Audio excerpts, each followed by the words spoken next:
Okay.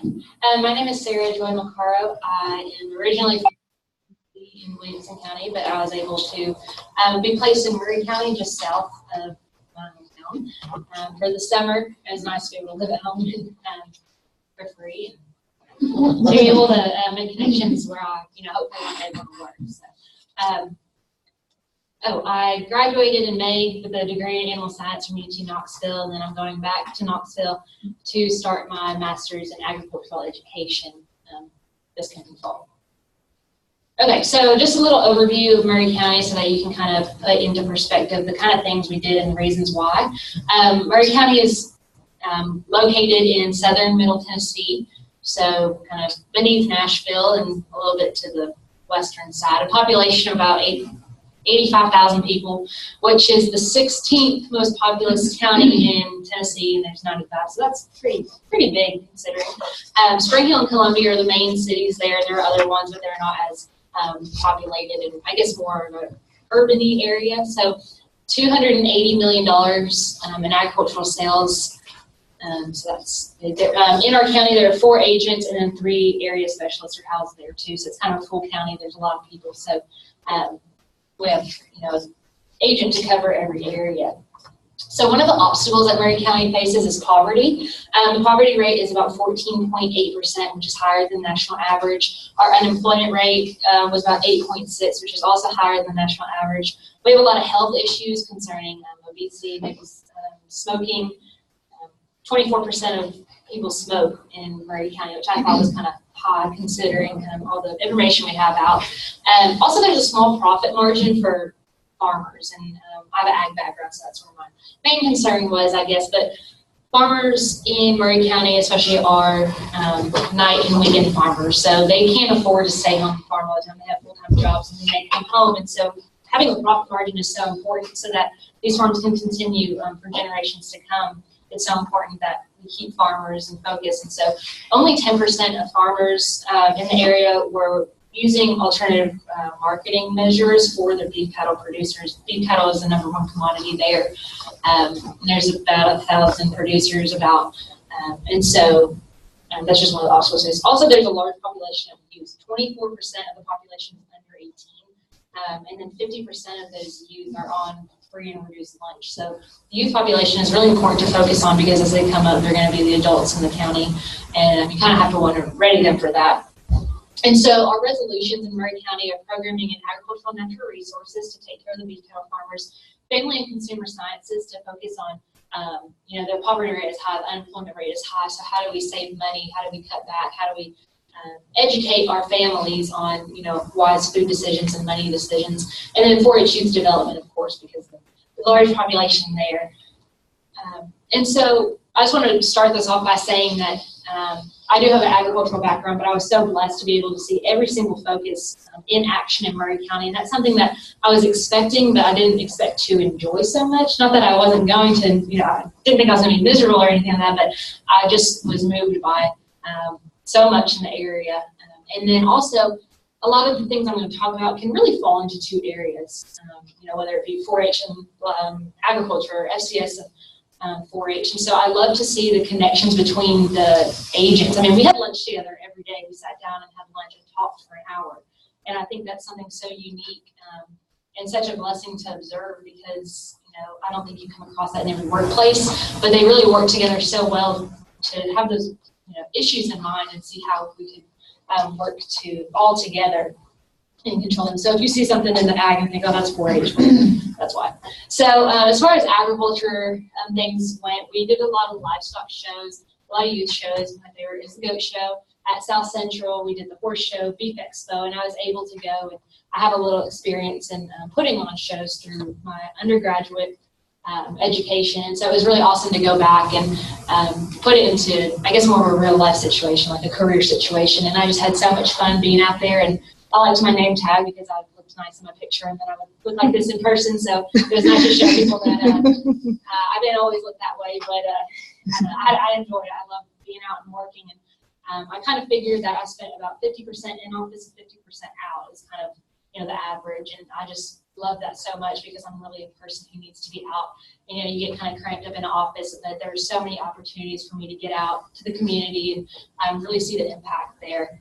Also, we focused on new marketing ventures, and so there's a sale barn in Columbia, right in the county, put on by Farm Bureau, which is such an awesome blessing.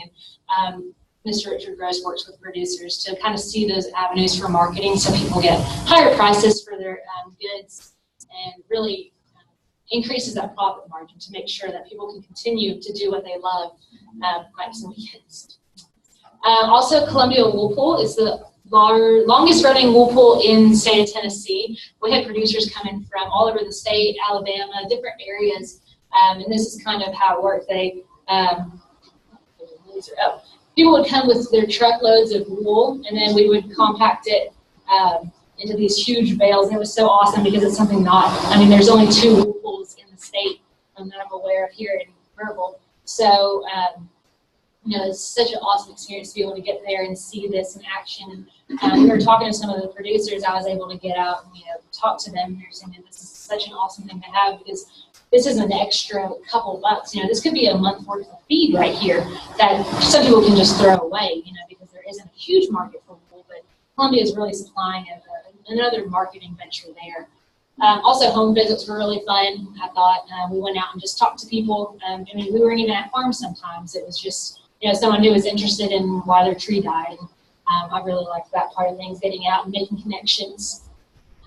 Also, there was a twilight tour. These are my notes. I didn't take pictures very often because I don't know. But these are just my notes of the tour. And I learned so much. I mean, everything I did during this internship, I took something away from it. And this was definitely one thing. I was talking to Mr. Richard earlier and saying, you know, we don't have a forage class at UT. And this was a forage tour. And I, you know, was taking notes along with every other producer. And so it was, I mean, it's not just benefiting, you know, when specialists put on things, it's not just benefiting the producers, but also the people that are helping the producers as well. Also, the Small Ruminant Conference, I'll go back to this more in depth, but small ruminants are kind of my thing. I'd like to specialize in them one day. And so I'll talk more about my project there, but I was able to get away to go to Knoxville and be there for that. Family and Consumer Sciences is another area that we're working. So we do a cooking school for a lower income area. I was able to go and help out. As you can see, there's participants there, and then we did a lecture and then a demo, and they all got to taste it. And it's just teaching those lower income areas how to make healthier and even more financially sound decisions when it comes to food, and how cooking at home can, you know, save you money. College 101, this is kind of in the works, a program there, but I was able to help our FCS agent kind of edit some things and bring a new perspective to this table. And so they're around Columbia State, which is, especially with the promise coming up, going to have a lot more people going through there. And so they just kind of wanted a website that extension could put on to just help those new incoming students and students in college.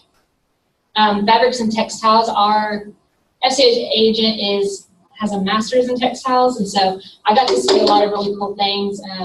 Someone brought in a whole collection that we were kind of sifting through, and I got to watch them kind of come up with a fair idea right on the spot. And it was something we weren't expecting that day, but, you know, everyone kind of took time to get ideas together, and that was really cool to see everyone working together and putting up a fair idea. And I'm not going to be there for the fair, but it was exciting to see, you know, kind of the work in progress of just the different angles that our agents took. You know, they had so many different things going on. And then 4-H youth development. Well, I went to 4-H camp, which I was not too excited about when I heard about, but it turned out to be a really great experience, a long, hot experience. But I had a lot of fun there with the youth and just, you know, getting to know people from the community and making connections there and having fun while doing it. We had a gardening club where again, this is one of those things where I learned so much because we went to beekeepers and learned we extracted honey and got to eat honey, and then we had canning classes where, again, kind of like you, I didn't know much about canning. I was kind of scared of it, but, you know, since then, me and my mom have canned because of the things I learned, you know, teaching others. So, pattern pieces, I actually learned how to sew this summer because we had a pattern pieces club in our county, and I wasn't able to help, so I went home and my mom taught me, and then by the next camp, I was able to help out more. But again, I was learning things that we were teaching others also, so I took a lot. Okay, so I wanted to spend more time on my educational programs, because that's where I kind of felt most of my work was put in. I was lucky in the fact that I got to be very independent in my county and work on these programs. And really, I didn't feel like their intern that just got dumped with a bunch of stuff. I felt like I was one of them, I guess, in working in that. So I got a lot of independence in creating my programs and a lot of help as well. So I started with my youth program. It was about 40 second through fourth graders, and so that was a bit of a challenge. But I did the Tasty Days through our FCS agent. She had the curriculums, but I kind of mixed it up a little bit, added different things, added a display, and we had a lot of fun and exercise and just promoting nutritious ideas and activity. Okay, so my adult program, I kind of had two. One was very unexpected. I showed up to the office one day, and our 4-H agent, she was like, well, do you have much going on this week? Because I have some work you can do. And I said, no, I don't really have too much going on. Well, that afternoon, I got a call from the TLP manager in Columbia. He asked me to put on a 10 to 15-minute speech about the beef cattle industry in Tennessee. And so, that morning I was thinking I was going to have a whole week focused on 4-H, but really turned into an ag week. And that was really exciting because it was kind of a lot of pressure. I had 3 days to write, research, and memorize a speech that I was going to be talking to about 50 producers, kind of my generation. It was a young farmers and ranchers conference. And so I really enjoyed the spontaneity of things. I really took a lot from that. And, kind of felt like, oh, this is going to be my job one day. People are just going to be calling me up and asking me to do things like this, and I really got that experience there. In addition to that, my other adult program was a demonstration at the Small Ruminant Conference. I passed out a publication that I've kind of developed throughout the summer, which I'm going to talk about in the next slide. But I was able to actually go to the Small Ruminant Conference. It just happened that they were having a big meeting, and I was able to go and set up a booth during the trade show. And got a lot of producers talking, and was passing out my publication while there. And but producers would stop by the table and just converse about different things in the industry and talk about my project. And I got a lot of good feedback from that. And that was kind of one of those independent things that I was really excited to take on because I had different connections throughout and making different connections throughout. And kind of on my own again in that situation where I got to really feel what it was like to be an agent, I guess in real life, not this is an intern. So my educational project was something that took up a huge chunk of my time. Whenever, in between events, I would sit in my office and work on this. I come from a background of goats, and I see a need for a lot of goat education within the state. We're the second largest goat producer in the country, which a lot of people don't know. So there's a big market and there's a big need for education. And so that's what I wanted to tackle. In Columbia, we have the TLP sale, a sheep and goat sale twice a month. And so it's one of the biggest sales, one of the only graded sales in Tennessee. And we have producers from all over the Southeast come to the sale. So it was really perfect that I was in Murray County. And so the manager of the sale is the father of one of my friends, it turned out. I didn't really know. And but I was able to contact him, and he gave me a whole tour of the facility, and I talked to the grader and kind of talked to different producers and kind of said, what is your need? And it was just anything, any educational piece. And so I kind of was sitting in, listening to producers talk and the questions they were asking each other, and kind of developed this publication called Making the Grade. Basically, I wanted to cover how different grades in carcass evaluation and things like that could affect a producer's profits. And kind of just telling them how they got the grades, what led to those grades, and why they were so important. And then I had a section in there about going more in depth as to how to get those grades through nutrition, genetics, timing, all this stuff. And so I was passing out this publication. It was about 3 weeks before it was supposed to go out to our first sale. And I was passing out to any agent who would listen, anyone who would listen. And so finally, Ricky Skillington kind of took me up on this one. And so he called me one afternoon, and he said, I love it. But he said, honey, you're trying to put 25 pounds of sugar in a 5-pound sack. And I thought, Okay, so square one. And I left it back there, but I have a huge stack of just publication after publication that I edited and worked with, and it completely transformed 3 weeks before it was supposed to, I think it might have been 2 weeks before it was going out.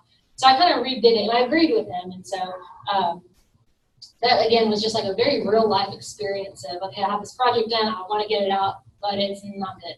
So I redeveloped it and came up with something I'm really proud of, and I think kind of was a hit in as far as what I heard back from producers. And so I'm really excited to be able to put this out. And I think I passed out 100 copies to the sale and 100 copies at the actual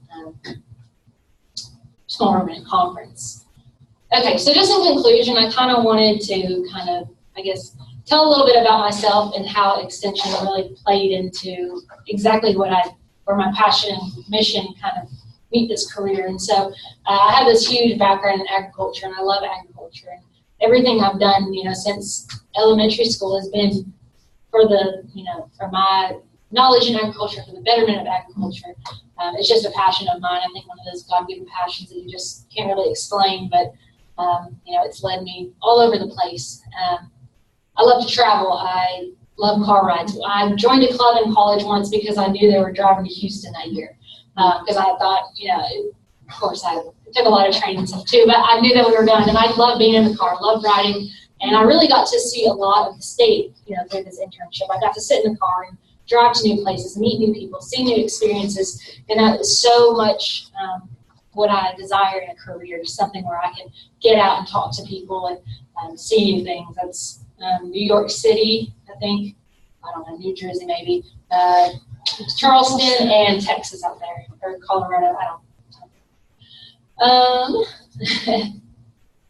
Okay, and then another thing about me, this one is a bit of a stretch, it's like a metaphor, but I like to be on the river. And so me and my boyfriend, we got a canoe, and so we were out on the river, but I could not stand going canoeing because, there was 2 people, you were relying on each other, you were, I couldn't go one direction, him go another without us crashing or something. So then we got kayaks because it was just more spontaneity, I guess, to it. You could make your own path, you could be independent, but still be around other people. And I feel like Extension really plays to that. I had all this independence in my internship, and I got to kind of make my own path while having the support of others and these agents in Murray County who were just so helpful.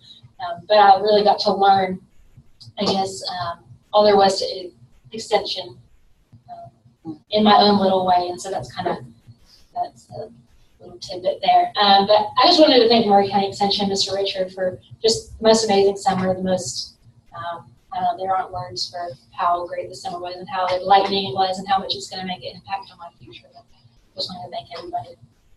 Yeah. All right.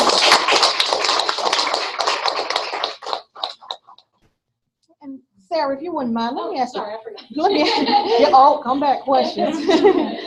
If you wouldn't mind if I could ask a question. You made the statement, every experience in this internship, I was able to take away something. I was able to take something away. What was your biggest takeaway? And tell us how that biggest takeaway would be an impact on your future. Okay. I don't know, there's just so many different things, and I don't want to discredit anything that happened because, like I said, I took away something from everything. But I think being out, anytime I was out of the office, not that things in the office weren't important, but anytime I was doing something hands-on and getting to see our impact in action, all this planning come together and make a difference somewhere, I feel like it really helped, as well as when I went to the state ruminant conference in Knoxville, I was kind of able to have my eye on what my dream job would be. And so the ruminant specialist was there, and I kind of got to see things that she did and things that I would do differently, or, I got to see, kind of a glimpse of where I wanted to be. And I think that kind of is going to shape my experience as I go forward. I got to see things in action and how I might do them differently or the same, or, I just got to see everything and experience it firsthand. Okay, thanks. Thank you. So you said small room